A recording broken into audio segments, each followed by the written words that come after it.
Welcome to Pastor G's Roundtable. My name is Pastor Simpiwe Kwana Kamachikiza.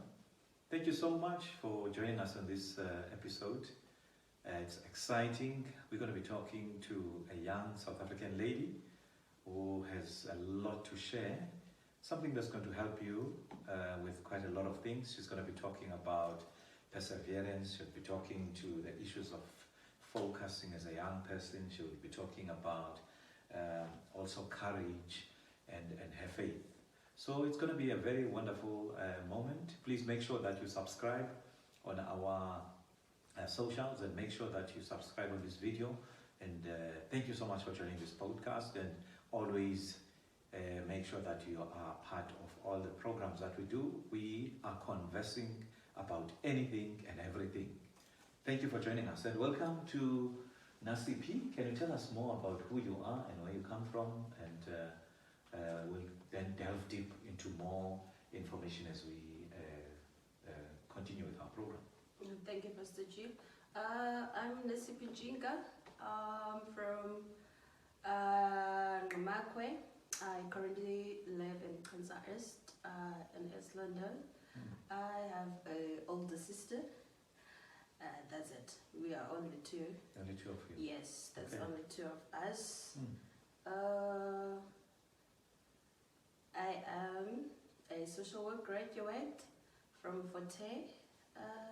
Yes. And I am 25 years old. Okay. Yes, 25 years. Graduated this year. Wonderful. Yes. I know that you indicated at some stage of the set that you were unemployed as much as you are a graduate, like Yes. most of the young people that are graduates now that are currently unemployed.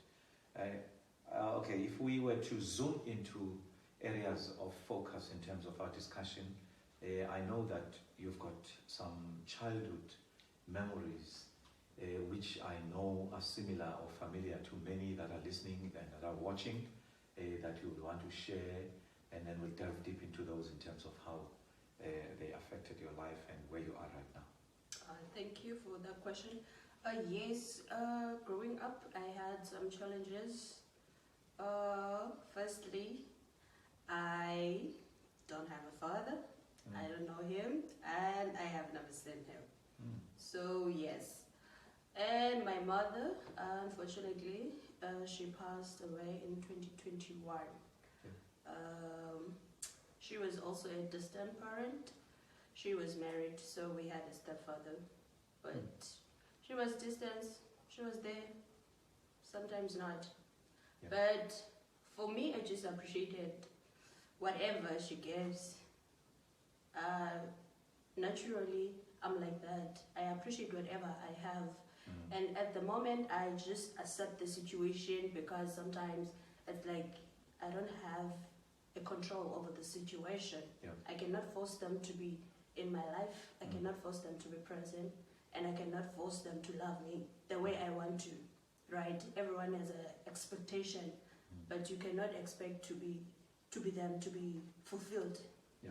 Yes. I know you're not alone in a space of having fatherlessness and also parent not being present, your mom, because of the other relationship and the husband she had.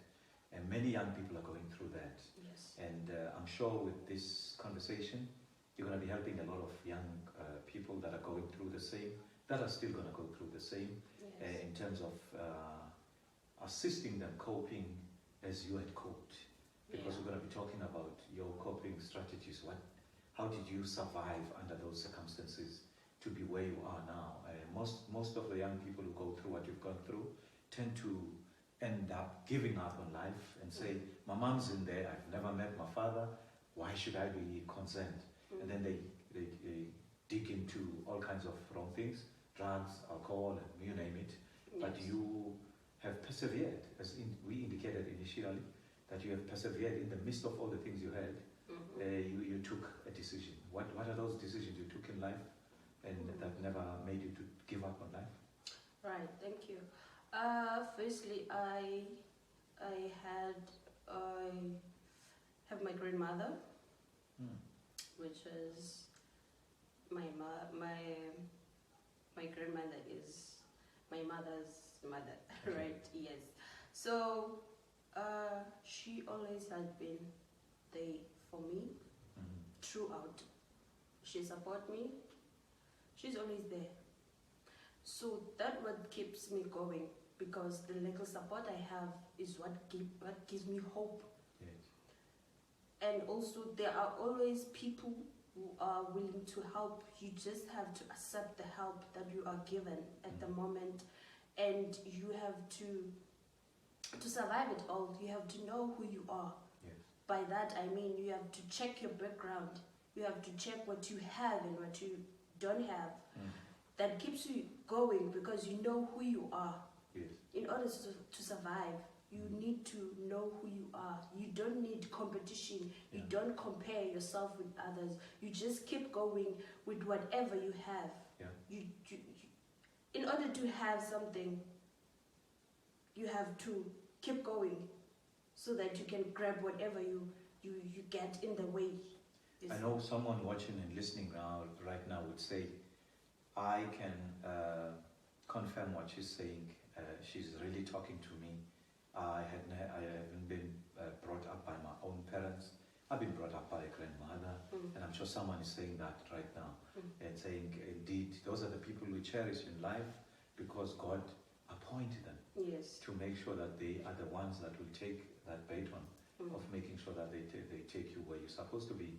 Yes. And indeed, may she be blessed with more years as an old lady who took care of you and is still taking care of you now. Thank you. All right, and I know that you also took a decision at some stage after you finished grade 12 or matric or standard 10 about your life. You said, I needed to do something, and you did something in the midst of a situation, which I would like you to share with everyone. Right. I passed matric in 2015. So I decided to go to university the following year, even though I didn't apply. Yes. But I was sure that I would go and look for varsity. So 2016, I did go to Joburg and look for school. UJ was full. Rhodes was full. Something told me to give up. I just gave up quickly. And then I got a learnership from Shoprite Checkers. In the way, I think between July and August, I was sick, very sick, to the point that I couldn't wake up from the bed. I was supposed to go to work, and we were going to sign contracts because Shakers was going to hire us as a student. Yeah, leadership program. So I couldn't wake up, and that was it. I couldn't walk, I couldn't do anything. At the age of 19, you can imagine the frustration. But I couldn't walk anymore. So it was a situation I had to accept because I had no control. So. And you ended up in a wheelchair? I was in a wheelchair. 2016, 2017. At the end of 2017, I decided that I want to go to varsity. Yeah. My mother was like, how are you going to varsity in a wheelchair? I just said, I'll guess. I'll figure it out. Yeah. Pa. My grandmother was very supportive. She got a time and stuff. So I applied. And I was accepted at 40 for social work. Wonderful. Yes. I like that because it talks to courage, focus, that you knew what you needed to do. Yes. Many people are drawn into things because of their circumstances in life. I guess social work attracted you because of how you grew up. Yes. And God directed you in that direction. You could have, as I said earlier, you could have given up in life, but you decided to have courage to say, whether I'm in a wheelchair or not, I'm going to go to the varsity and achieve. And I know you shared about experiences, not good experiences you've had in a wheelchair, in a varsity that was not friendly for disabled people. Yes. Yeah. You want to share that? Yeah, being in a wheelchair is difficult, especially when you used to do things on your own. I was walking, then suddenly I could not walk. I had to have someone who assisted me. Unfortunately, not all people are onto that. Yeah. Yes. So in school, there were some of wheelchair access, but when I need the key is not there. So I would cry myself. The following morning, I would go ask for the key. There's no key to open the door, which I have access in. So yeah, that was different. And girl, I had to push myself to the class. Yeah. So I'm always tired because I had to push myself. Did you make it on record time? That in the midst of all those challenges you've had in the varsity, did you manage to make it on record time to pass and get your degree? And I guess that's everyone's interest to know whether you made it at last after all those difficulties and experiences you've encountered. Yes. I was always very ill because I knew the struggle to get to in the class. Yeah. Yes, I was always very ill. And that's when I decided that I will use my walking ring. Some know the walking ring. Yeah. That is for you to learn how to walk. But I use it to walk. I took 3 to 4 hours to get in the class, so by 6 o'clock I have to be finished. So you have to be early so that you catch up for the 3 hours, that you don't get late Yes, in I'll the take lectures. step by step, take a break and step. So that was my life, and I accepted it. I was very happy with it because there was no other choice. I like your courage. I like your spirit of not giving up, because you were focused on what you wanted to achieve. That was my life. I was given nothing my could life. deter you from that. Yes. Whether a wheelchair, whether the keys were never there, whether you wake up late or early, but you wanted to make sure that you achieve what you had to achieve, which is a good thing. And I think someone watching and listening would say the same and say, I need to learn from that. There are a lot of obstacles in life that would want anyone to give up. But when you are focused and you know what you want to achieve in life, you do as Nasiphi has done. Make sure that you look into your goal and target, and make sure that you definitely achieve your goals. And what are your dreams now? You are a qualified social worker, you are unemployed, and what would you like to be? Are you still looking towards getting work in the social work space, which is your qualification now? Yes, I would love to get a job. But at this rate, jobs are very scarcely. I would appreciate even if it's internship to gain experience. You know how difficult it is to find a job without experience. Yeah. So internship, at least, that can give that experience that you need in order to get a job. And I need a job that is going to challenge me. Yes. A challenge. I like a challenge.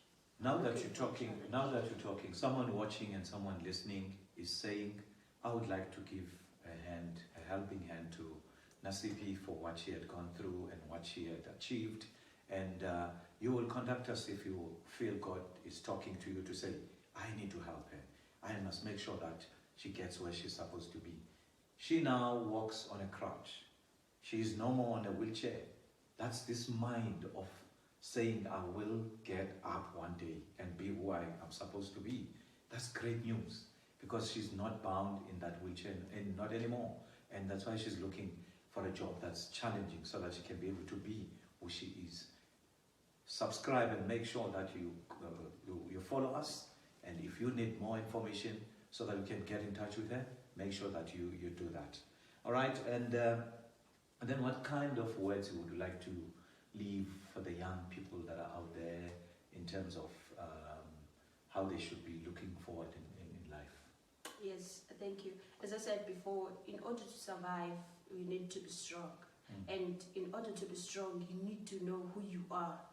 Find who you are, then you know who you are, you can survive. Yeah. Because competition is not going to put you any far. It's going to destroy you. Yeah. Coping mechanism, there are so many coping mechanisms that are good. You can go to church, listen to music, keeps me going. Music is keeping me going. Praying, studying, so that keeps me going. And I know off air you were talking at some stage about issues you've had, where there was time when you thought, does God really exist when I go through all the challenges that I have? But your faith kept on coming back, and that's why you had so much courage to continue. And I'm sure you are a role model to other young people that are listening right now and that are watching, and for the determination, the hope you had, and your belief system in terms of believing that you can still do it. What are your last words to someone watching and listening right now? Oh, thank you, Pastor G. Please be strong. Be strong to survive. Be strong. Know who you are, and take whatever opportunity you are given. If someone is giving you a helping hand, grab it with both hands. It's going to help you. It doesn't matter how little it is, but it's going to keep you going. So have faith, courage, focus, and persevere. And be persistent for something that you want. You're going to get it. And you know when something is yours, you don't even have to lift a hand. God is going to give you on a silver platter. Thank you. Thank you so much to Nasiphi, and thank you so much for watching, and thank you so much for listening to our podcast. It's our episode. Keep on watching and subscribe, and make sure that you are part of our podcast, because we've got different episodes at all times. Thank you so much.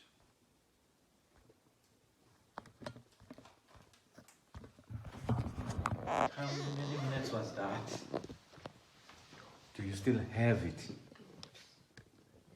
I edit.